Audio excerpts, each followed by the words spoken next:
l'heure réglementée, c'est de 9 h à 12 h, de 14 h à 19 h. Et puis donc, il faut suivre. Après votre plaque d'immatriculation, confirmez. Appuyez sur le bouton d'identité, choisissez le type de petite information. Vous voyez, il n'y a pas le tiret. Comme tout automate de stationnement, vous n'êtes pas obligé de mettre le tiret. Potentiellement, c'est souvent le type de question qu'on peut avoir. En fait, vous tapez votre numéro et puis là, dans ce cas-là. ticket gratuit. Voilà. En fait, vous êtes obligé d'appuyer sur le petit truc vert. Ça, c'est vrai que les gens se posent la question. Et après, vous avez soit votre reçu par un QR code ou par email. Donc, si vous tapez, par exemple, email, vous allez taper votre adresse email, confirmer. Et là, vous allez avoir votre ticket qui s'affiche. Voilà le ticket. Si je veux, je prends en photo. Sinon, c'est avec le QR code, comme je vous ai montré tout à l'heure. Et ça y est, c'est fait. Je peux repartir sur la Ces bornes seront sera au-dessus de chaque borne de façon à bien repérer dans l'environnement de l'usager. Les bornes aussi sont placées d'une certaine manière. De façon à ce qu'elles puissent réceptionner suffisamment de soleil. Deux, qu'elles puissent aussi respecter les commodités de passage. Les implantations aussi peuvent être contraints. Donc c'est l'une des raisons pour laquelle ça a été dispatché de cette manière dans le centre-ville. Oui. On débat depuis très longtemps. Bon, alors. C'était l'aboutissement de la fin de nos travaux, en fin de compte. C'est ça. La gestion des parcs de stationnement. On dématérialise le disque bleu. Alors, mise en place de bornes de stationnement dans le centre-ville. Donc, dans le cadre du réaménagement du centre-ville et de sa politique de mobilité, la ville de Pleyhermel a souhaité adapter les modalités d'usage des zones de rencontre en cœur de ville.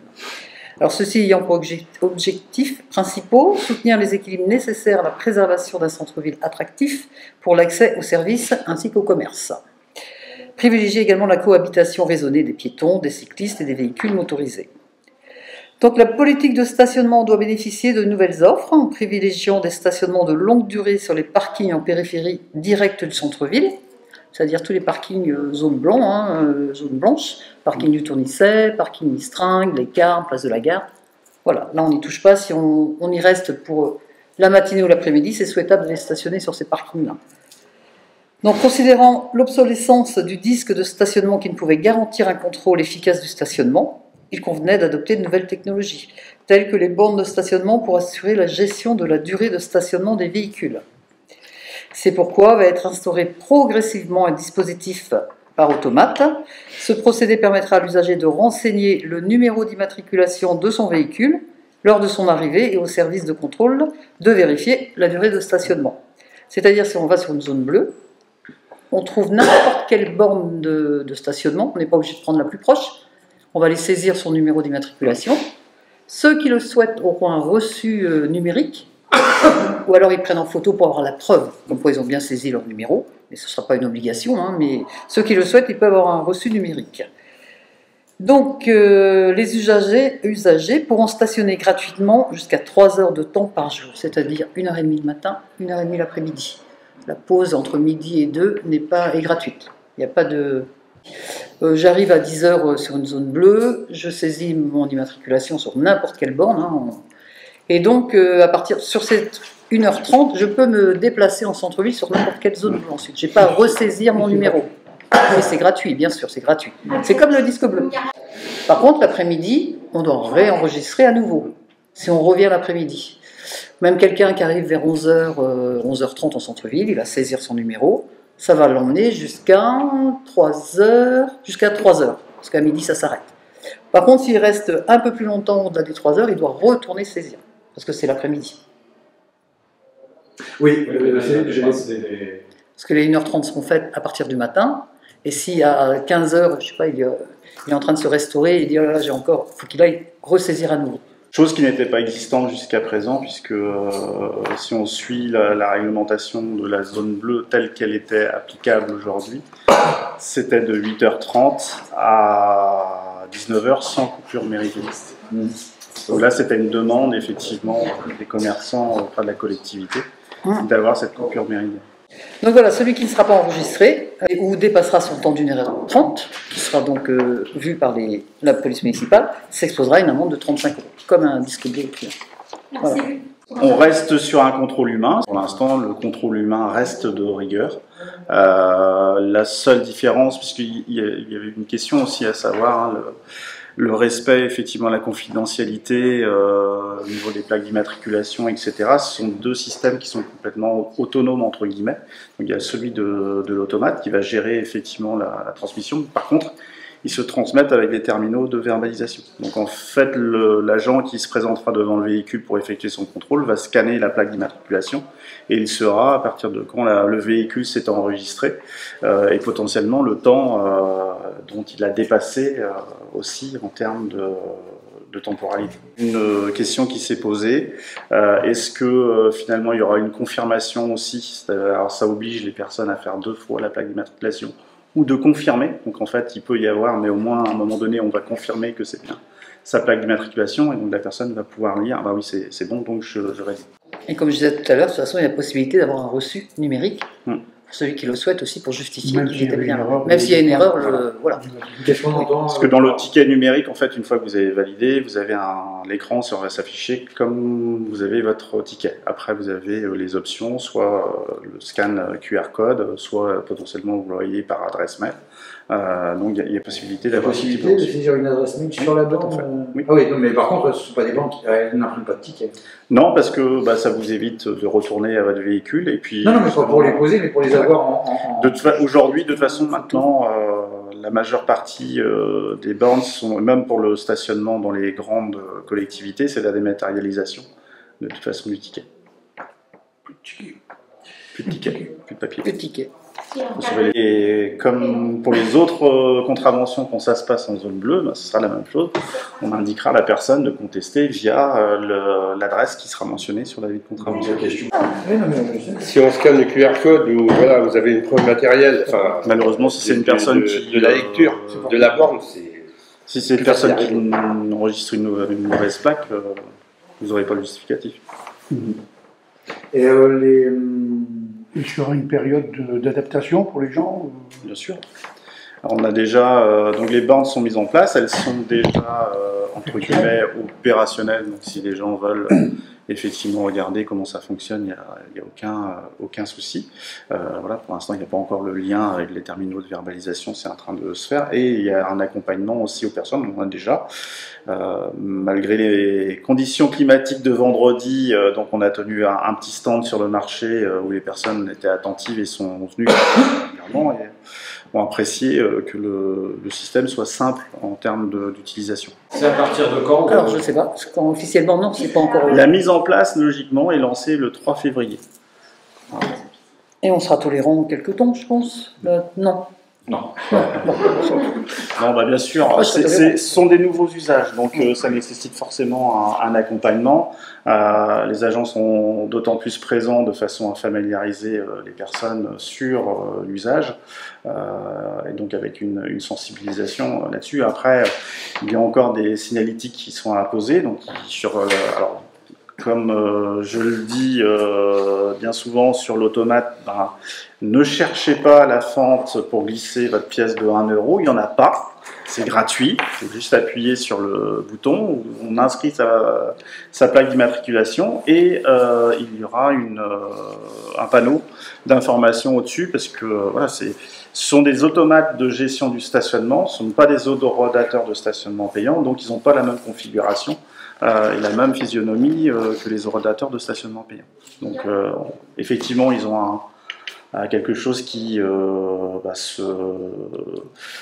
s'acclimate très bien avec le mobilier urbain, c'est assez épuré, donc ça nécessite effectivement qu'il soit bien signalisé. Et donc il y a des panneaux d'information qui seront au-dessus des automates. Il y en a 9, je crois. Oui, d'installer. Voilà, 10 au complet, 9 qui sont actuellement installés. Donc le 10e est destiné potentiellement au rue Générale du Breton, puisque ça reste dans le périmètre, mais après ce sera à voir effectivement l'usage, l'utilité, ou peut-être effectivement il y a des manques aussi à certains endroits dans la répartition. Donc, parce qu'une fois que aujourd'hui, c'est bien la carte bleue en numérisé. Le disque bleu. Le disque bleu, je veux dire. Voilà. Oui. Non, mais c'est vraiment ça, justement, il n'y a pas besoin de carte de paiement. C'est vrai que quand on sort de Pleyramel, on va plutôt sur les grandes villes, on est habitué plutôt à avoir des extensions ou du paiement directement du stationnement. Là, c'est pas le cas, il n'y a rien. Bah, c'est 1h30, il faut. C'est vraiment le disque bleu avec un avantage, c'est qu'on est 1h30 le matin, 1h30 l'après-midi. On ne peut pas saisir deux fois. Hein. Le matin, on est à 9h, on est sur une zone bleue, on saisit. À 10h30, on doit être parti. Tout ce qui est véhicule immatriculé, alors tout véhicule immatriculé qui occupera un emplacement de stationnement. La personne qui va se stationner sur un trottoir, c'est pas parce qu'elle va s'identifier qu'elle est pas redevable l'infraction de stationnement gênant sur les commodités de passage. Voilà. Enfin, je préfère le préciser au cas où, parce que on ne sait jamais. Et pour les personnes handicapées Alors les personnes handicapées, ça fait partie des dispositions, elles n'ont aucune obligation à s'identifier à partir du moment où, bien sûr, elles occupent un emplacement réservé au PMR, elles n'ont aucune obligation d'aller vers l'automate de stationnement. Oui, mais s'il y a l'emplacement, sa carte. Il y en a d'autres qui sont... Les emplacements sont pris. S'il a sa carte, c'est bon. Si c'est la carte, oui, on a une tolérance de pouvoir se stationner sur une place en bas. Après, c'est limité, c'est-à-dire que dans ce cas-là, il y a le respect de la durée de stationnement.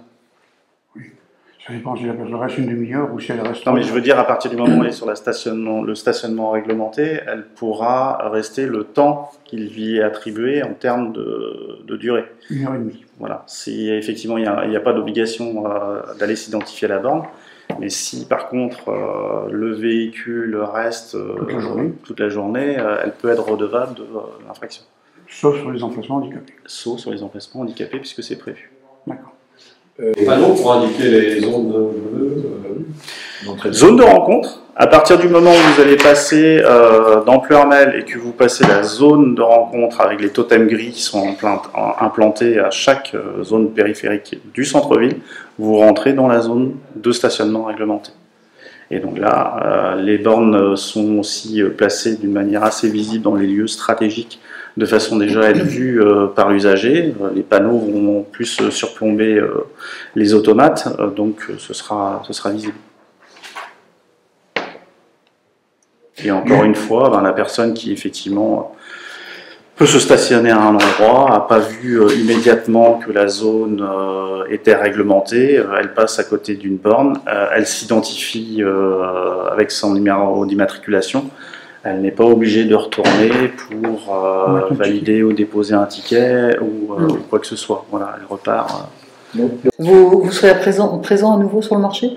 Oui, encore ce vendredi, et puis selon l'équipe, des conditions climatiques un peu plus favorables, on rajoutera une journée supplémentaire, je pense. Voilà, après, on aura une vérification, on va vite voir effectivement les usages, et puis déjà, les gens viennent automatiquement au service de police municipale pour avoir les renseignements et savoir comment ça fonctionne. Hein. Donc l'accueil au public, on est là également pour renseigner les personnes. Voilà. Le plus souvent, encore rarement, j'avais 2-3 personnes qui s'interrogeaient sur le système. On est sortis, on a été ensemble voir la borne de stationnement, et puis voilà. Il y a une familiarisation au dispositif, ça se fait naturellement. La contrainte, il faudra numériser son numéro d'immatriculation. Alors la première contrainte, c'est de connaître son numéro d'immatriculation. Ouais. Voilà. C'est la seule contrainte. Alors petit geste, la petite photo de votre plaque d'immatriculation, et puis comme ça vous la gardez, et puis quand vous arrivez sur la borne, vous n'avez plus qu'à ressaisir.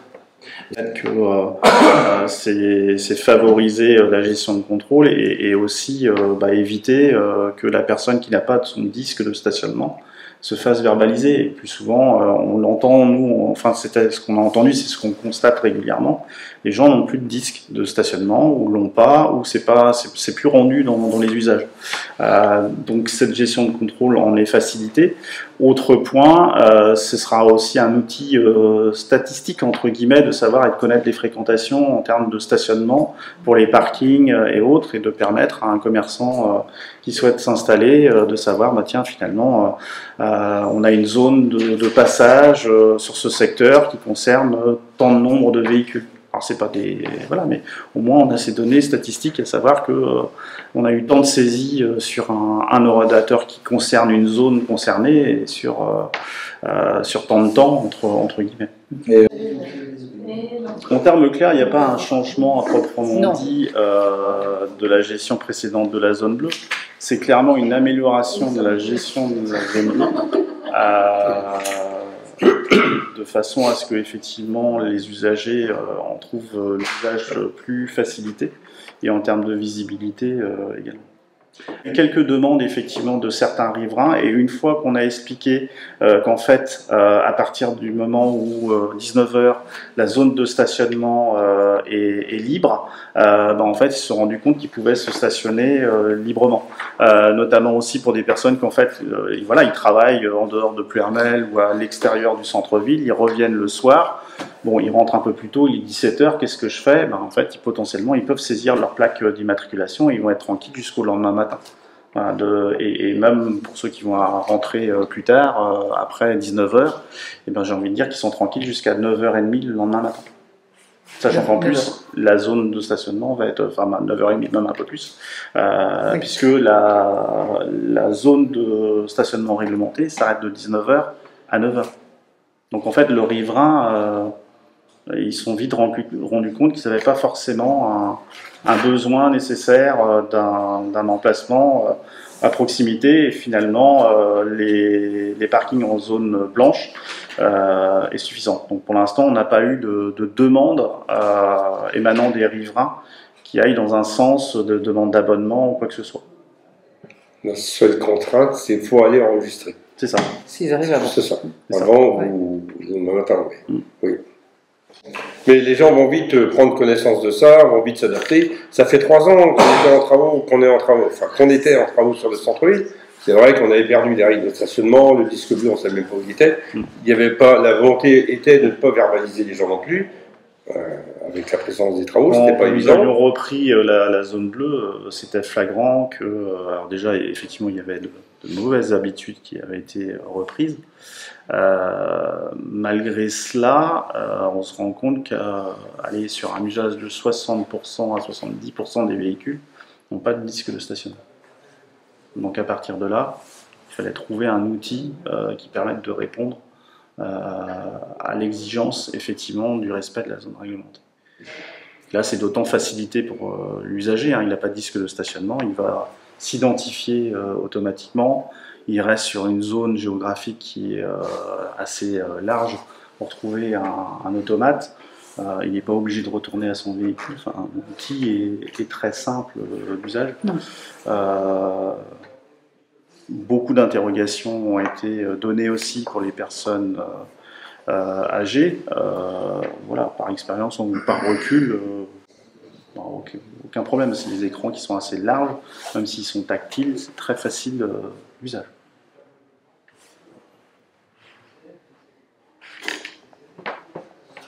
Oui, le stationnement devrait être beaucoup plus fluide avec ce système, c'est sûr. C'est ce qui est recherché, d'avoir des zones de stationnement fluides pour nos chalands, et voilà, pour la vie de notre centre-ville. Alors on dit souvent les coiffeurs, c'est vrai que nous les femmes, on a besoin de 2 heures.